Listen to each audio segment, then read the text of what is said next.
Eu sou o Dani, hoje vou apresentar essa aula, que é sobre os níveis de lactato sanguíneos no contexto da sepse.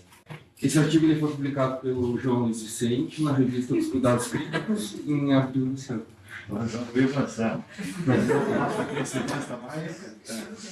A gente qualquer que é a revista dos Cuidados Clínicos.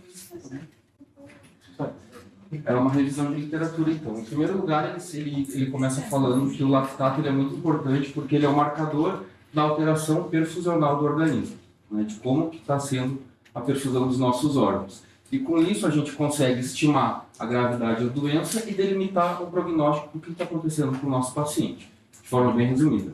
Os níveis normais do lactato, então, é 1 mEq por litro. Quando ele sobe para 1,5, a gente já pode dizer que tem uma hiperlactatemia.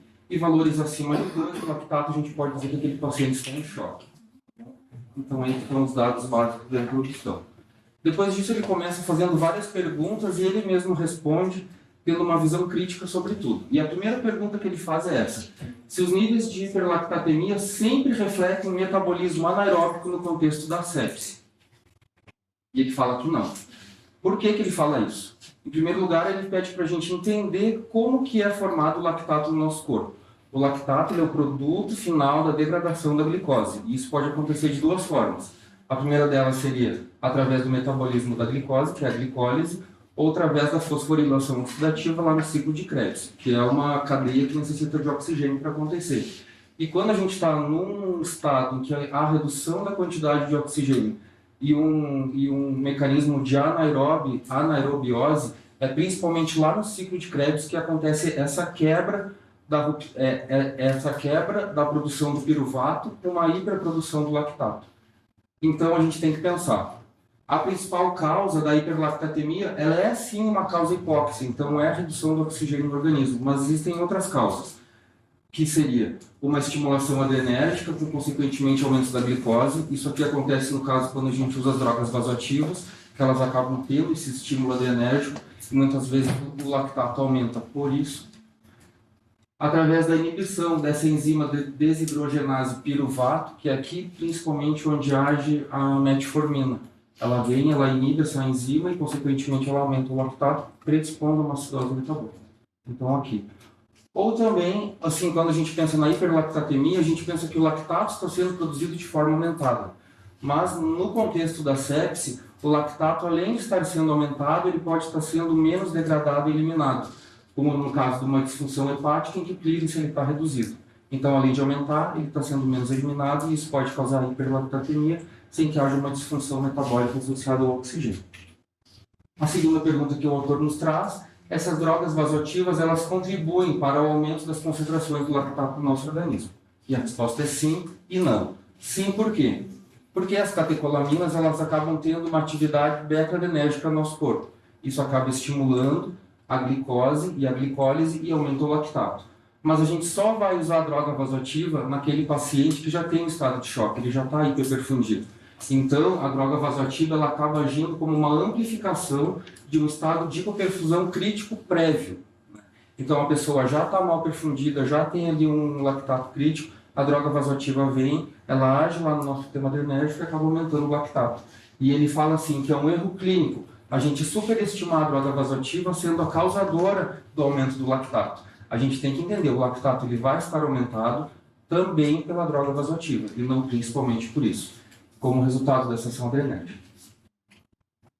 A terceira pergunta que ele nos traz é se o lactato, se as concentrações do lactato sanguíneo são marcadores de sepse.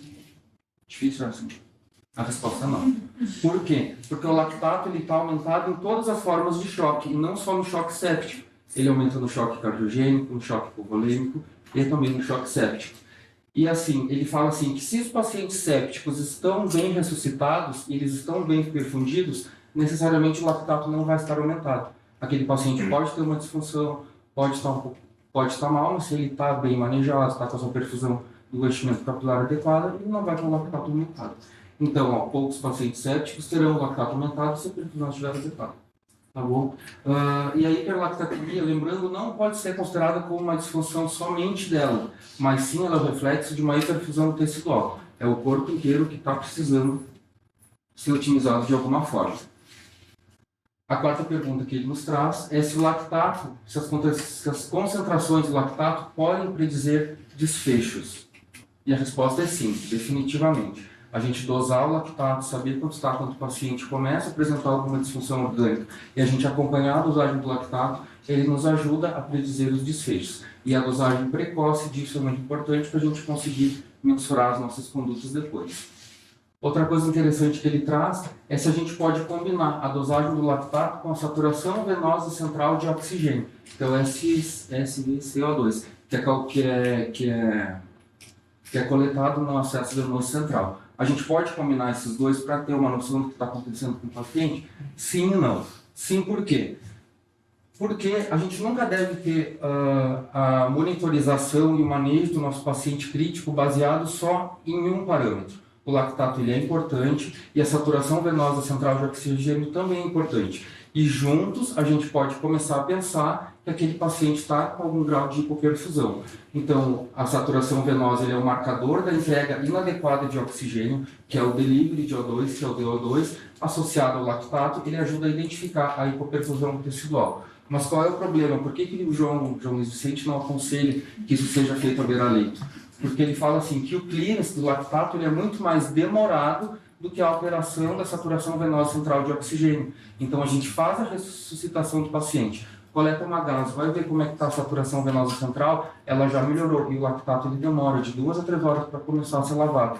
Então a gente confrontar esses dois dados e querer achar alguma coisa disso, ele fala que não é tão fidedigno. Então por isso que não é tão indicado. E um conceito que ele traz aqui no artigo é sobre a hipóxia citopática. Ou seja, quando a gente tem essa saturação venosa central de oxigênio aumentada e o lactato também está aumentado, significa que a gente está tentando entregar muito oxigênio para o paciente e ao mesmo tempo a célula está chorando, ela não está conseguindo aproveitar toda aquela perfusão. Então existe uma alteração na função celular. Muitas vezes a gente quer dar mais oxigênio, quer dar mais volume, quer dar mais sangue, mas o problema é a célula que não consegue captar. Então isso aí nos traz esse conceito de hipóxia citopática. A sexta pergunta é se é valoroso a gente repetir a dosagem do lactato ao longo do tempo. Claro que é, né, gente? Porque, como eu falei, o lactato ele é importante porque ele dá uma resposta ao nosso tratamento de ressuscitação. E o lactato ele tem um clearance mais lento. Ele diminui 10% em 1 hora e isso significa que está havendo uma resposta à nossa fluidoterapia. Não tem benefício a gente querer lavar o lactato de uma forma muito intensa. Se está 2, quero deixar 1. Não, a gente vai 2, baixando de 10 em 10%, daí significa que o paciente está respondendo. E ele orienta a gente fazer a dosagem a cada 2 horas. Outros conceitos também falam, que até eu já repeti várias vezes, mas que ele não recomenda é a gente usar a palavra clearance do lactato. Porque clearance do lactato a gente entende assim, que está tendo uma dificuldade na excreção daquele lactato que está sendo hiperproduzido. E uma hiperlactatemia ela acontece quando principalmente tem muito lactato. Alguma coisa está acontecendo que o nosso corpo está respondendo de forma a aumentar o lactato. Não que ele não esteja sendo eliminado, mas ele está sendo hiperproduzido. Então, na verdade, não é um problema de eliminação, mas sim de superprodução. Então, repensar essa frase. A sétima pergunta é se a gente pode usar dosagens seriadas do lactato para guiar a nossa terapia. Mais uma vez a resposta é sim e não. Sim, por quê? Porque a nossa resposta, porque a cinética do lactato, ela significa que o paciente está tendo uma resposta ao nosso tratamento. Mas, mais uma vez, não usar só uma variável para guiar a nossa terapia. Uma coisa que esse Andrômeda Schock trouxe, que ele citou no artigo, é que os pacientes que eram ressuscitados baseados só no lactato, eles apresentaram maiores disfunções orgânicas. E um exemplo que ele dá é quando a gente mede o tempo de enchimento capilar, que é algo simples, a gente faz aqui na beira do leito, perto do dedo do paciente. Se esse enchimento está adequado, a gente sabe que o paciente está respondendo à terapia de ressuscitação, enquanto que o lactato muitas vezes ainda nem chegou a uma alteração. Então a gente dosar isso, né? Não se basear somente no lactato. Existem outras coisas que tem enchimento capilar. Daí, para acabar, baseado em tudo isso que eu falei sobre os riscos, sobre os benefícios de se usar, não, o lactato a gente pensa, mas será que o lactato é bom? O lactato é uma molécula bem ou não? Ele seria tóxico para o nosso organismo? A resposta é não. Lactato não é tóxico. Deu troco. Realmente não.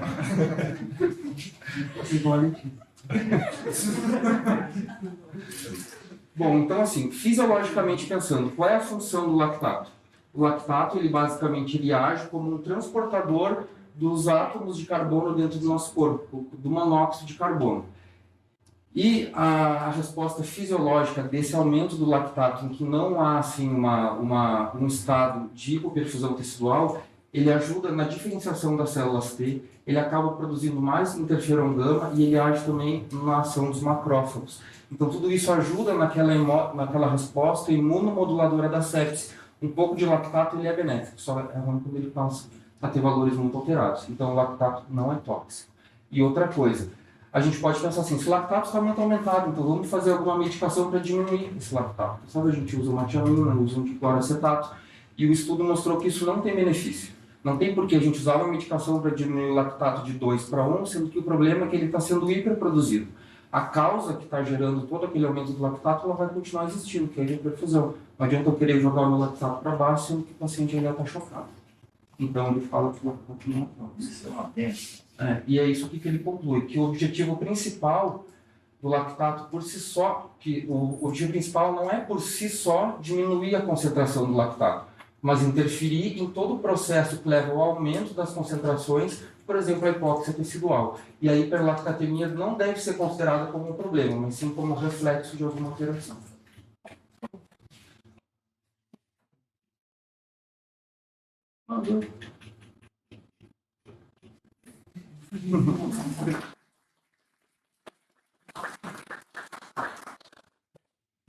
Ótimo, o artigo era curto mesmo. VaptVut, 8 questões relacionadas aí com lactato. Vamos gastar um tempinho então para poder discutir as dúvidas que vocês têm. Começando pela Letícia, se ela tem direito à réplica. Por que você foi citada? Porque eu não sou tóxica.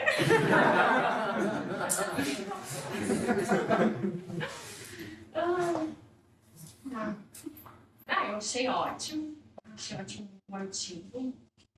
A maneira com que o Dani também lembrou isso daí. Ele estava muito solto, né? Normalmente ele não é assim, foi das melhores vezes. Que bom, estava contando que está satisfeito lá no Nações. Deve ser reflexo. É justamente isso. É assim que você usa lactato? Tem alguma dúvida, alguma questão que você queira ressaltar? Não, a gente até discutiu isso antes dele, quando ele estava fazendo a aula daquela frase que eu até citei na minha aula de sepse, que o lactato é o choro da célula, né? Quando ele está fazendo uso, quando a gente tem a hipóxia e está fazendo uso do metabolismo anaeróbio, que a gente acaba aumentando o lactato. Então, para ver todo esse aspecto. E a gente tem usado muito essa avaliação com base em vários parâmetros. Paciente que usa muito broncodilatador também, a gente vê que aumenta, assim, às vezes você está chocado. Glicemia. Quando a gente também estava usando... A gente ficou sem noradrenalina, a gente ficou usando adreno em bomba. Lactato, não aumentava um monte. E não estava relacionado ao choque, estava saindo do choque, mas estava alto.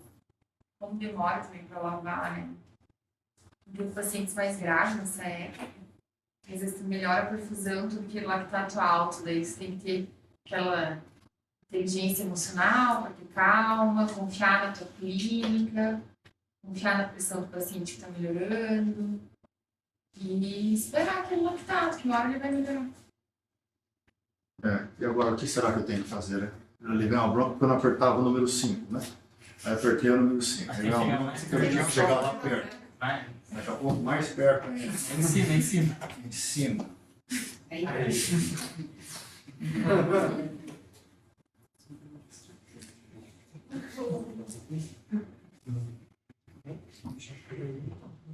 Deve ter algum problema com o negócio, né? A gente sempre quer arrumar algum problema com o negócio, não comigo, né?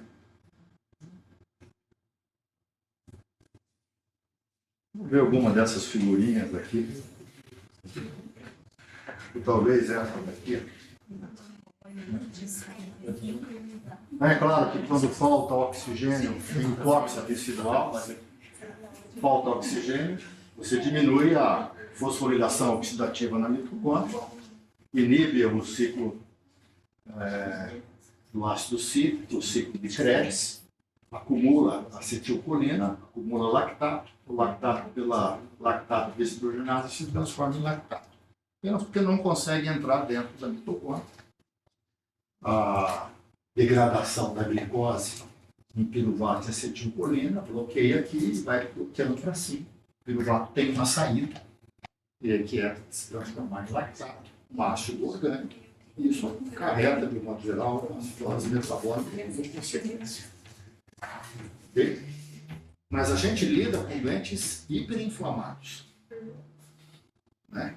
Geralmente com inflamação maligna, inflamação que é capaz, muitas vezes, de levar a disfunções orgânicas. Então, isso geralmente está acompanhado de glicólise aumentada.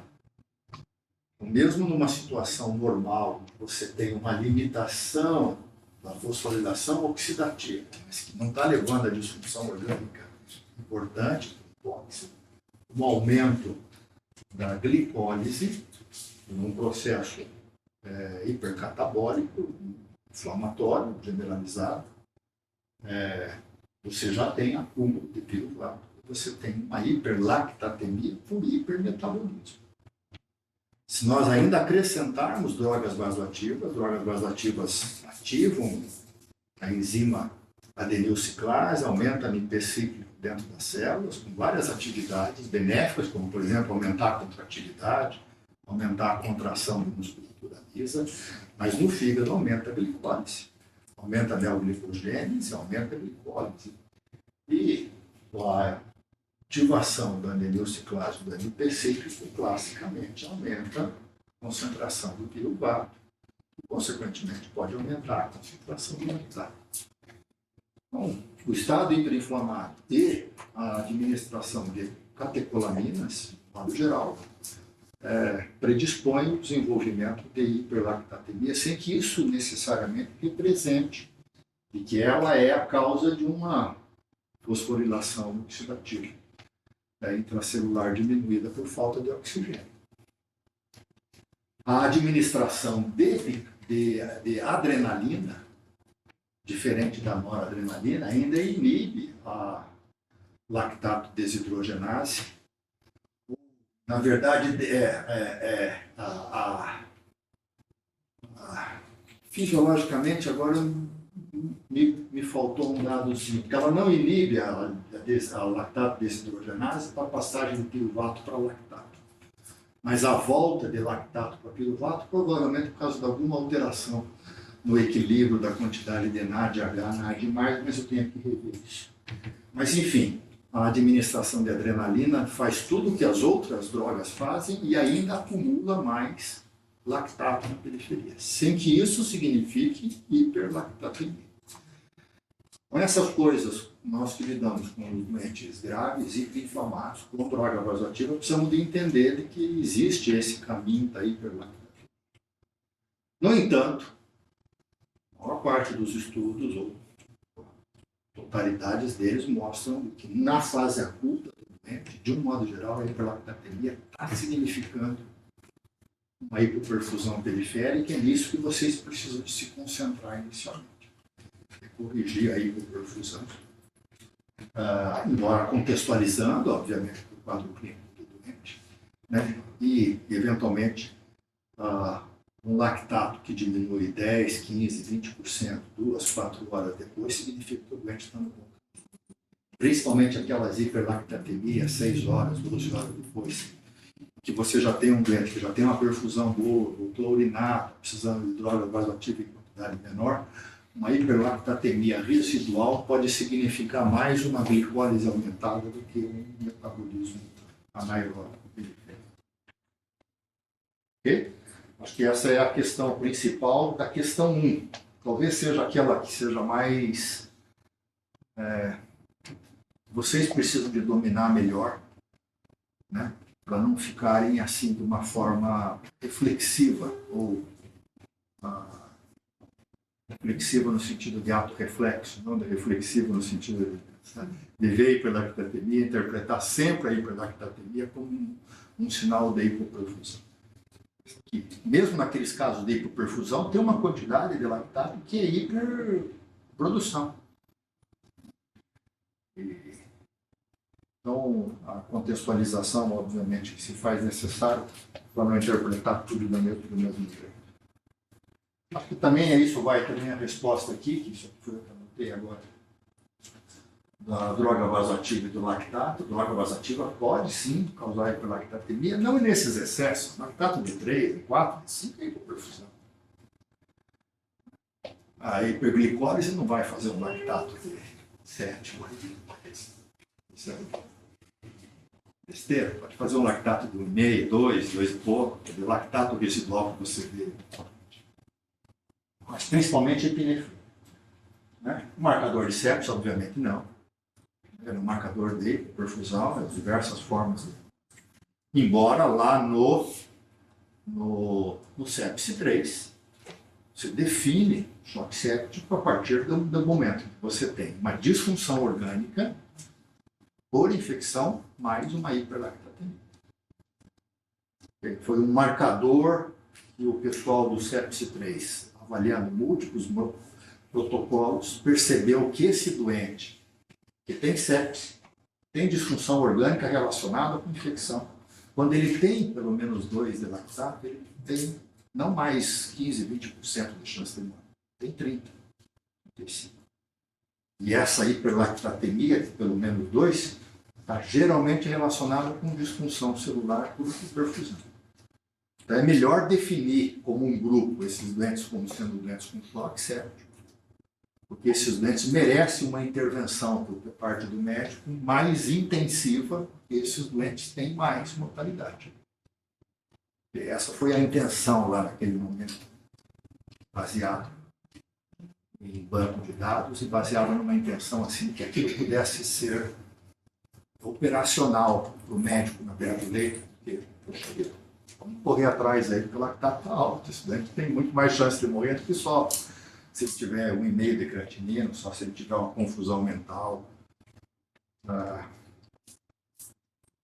Ele não é um marcador de sepsis, embora ele esteja lá como um elemento para poder fazer o diagnóstico de choque séptico. Okay? Ele é um preditor de mortalidade, quanto mais alto, maior a mortalidade. Das diversas razões, porque ele está usando mais droga vasoativa, porque ele tem mais hiperglicose, ou porque ele tem mais hiperperfusão na maior parte das vezes. Lactato, saturação venosa de oxigênio é lindo, um complementa o outro, obviamente. Né? Então, quando você começa a ter diminuição de perfusão, o teu tecido extrai mais oxigênio. Extraindo mais oxigênio, a saturação venosa de oxigênio cai. Antes de haver metabolismo anaeróbico, né? Se ele consegue aumentar a extração de oxigênio e manter a função celular, ele não vai fazer metabolismo anaeróbico. Ele é muito mais precoce. Quando você repõe, ele rapidamente normaliza. É claro que não é tão bonitinho assim, mas fisiologicamente é isso que acontece. Então, você acoplar um com o outro, o lactato vai fazer um pico 2 horas depois, vai ter uma normalização 6, 8 horas depois, junto com a saturação venosa de oxigênio, é bastante. A saturação venosa de oxigênio tem muito mais próximo da perfusão capilar, que também são elementos que você identifica imediatamente. Então, são formas diferentes de você olhar o estado hemodinâmico. Na hora que você diz assim, um é melhor que o outro, é sempre uma besteira, né? Na verdade, eles se complementam. Repetir. Você sabe onde é que você está pisando, sabe o que está acontecendo com o doente. Serve para poder guiar tratamento, mas ele precisa levar em consideração essas considerações todas. Né? E o lactato deve ser uma delícia.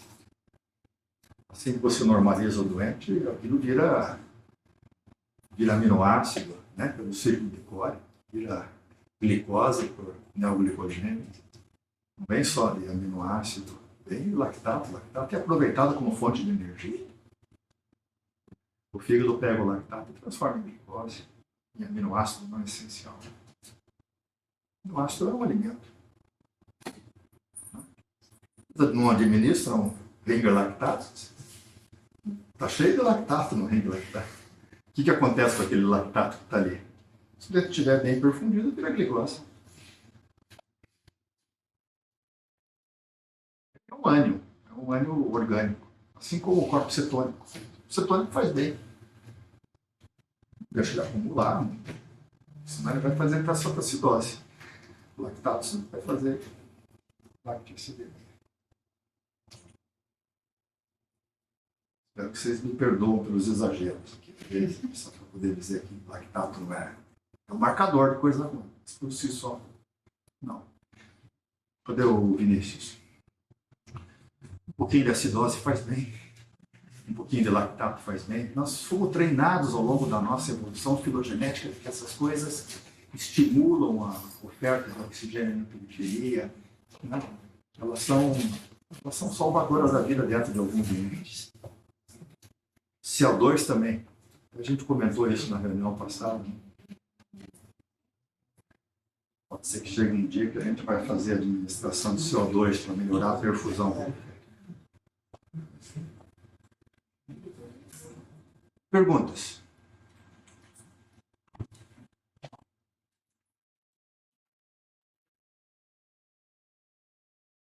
Nada?